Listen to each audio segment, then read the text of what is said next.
Well, I think he should talk about it because nobody does. We went from 44,000 ISIS fighters just about a year ago to under 1,000 right now, and it's really underreported, but that's huge. People in this country, as of even a year ago, were very scared about how we were going to defeat ISIS. Is it possible? I'm sure we're going to hear about that. We're going to hear about the fact that on the world stage, the United States has reclaimed its place as the leader. You know, you see my father-in-law travel to different countries. You see the respect that he's given, the welcome that he's given in these different countries. It's so great that we have our country back, it feels like. And that's what he said when he was in Davos, also talking about the economic strength, like jobs, like the unemployment rate where it is, and also the regulatory framework, which is rolled back.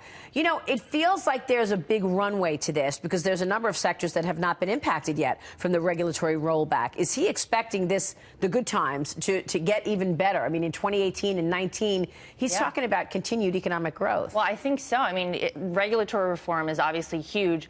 You're going to see these tax cuts kick in. I mean, people next week are going to see their paychecks higher in this country thanks to Donald Trump. And I think he's right. This has supercharged the economy. I think 2018, 2019 even, there's opportunity for a lot more growth in this country. So do we have it right then? Economic issues in the State of the Union, perhaps an infrastructure plan.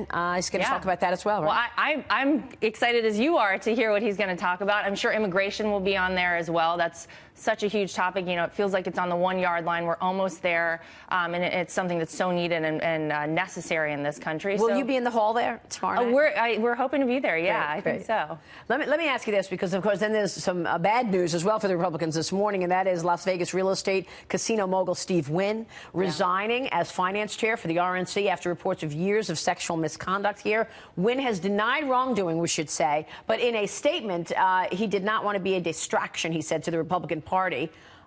What's your take on this? Shares of Wynn Resorts down sharply after the company announced it will form a committee to investigate these allegations, Lara. Yeah, well, I don't know too much about it, to be honest with you. I know he resigned, and Rana, the chairwoman of the RNC, who's amazing, accepted his resignation, and she's going to do what's best for the party. And, you know, we're sad to see him go. He was a great supporter of the president. Well, at the same time, the Republican Party has been raising a lot of money, much more than the Democrats. Yes. And so as you see that nest egg getting bigger, it must tell you that business and big donors out there are seeing more opportunity on the RNC side. Not just big donors, but a lot of the majority of the money that we raise is small dollar. That means that the average person in this country is supporting what the president is doing. They want to see him in office again for another 4 years in 2020. And I think that speaks volumes. So what are the president's plans? I mean, when you talk with him sort of offline, not in an official capacity, but as his daughter-in-law,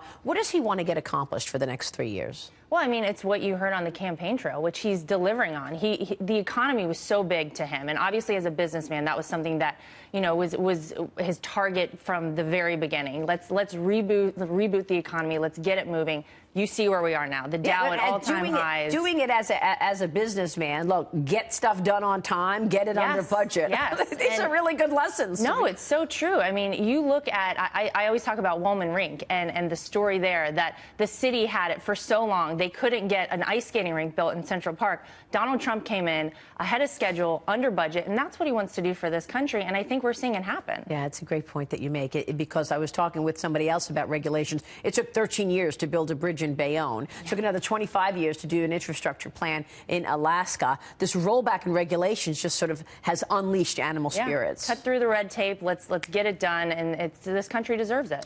But the detractors are still there, Lara. How is the president dealing with the media backlash, the backlash on the left when you see Nancy Pelosi calling the $1,000 checks crumbs? Well, that's plain sad, and it's ridiculous. I think a lot of people in this country would be thrilled to have $1,000, and it's sad that she thinks it's crumbs. And listen, they prove themselves wrong every single day. They lied about these tax cuts that people are going to see next week, that it's true that the majority of people in this country, 91% of people, are going to be making more money.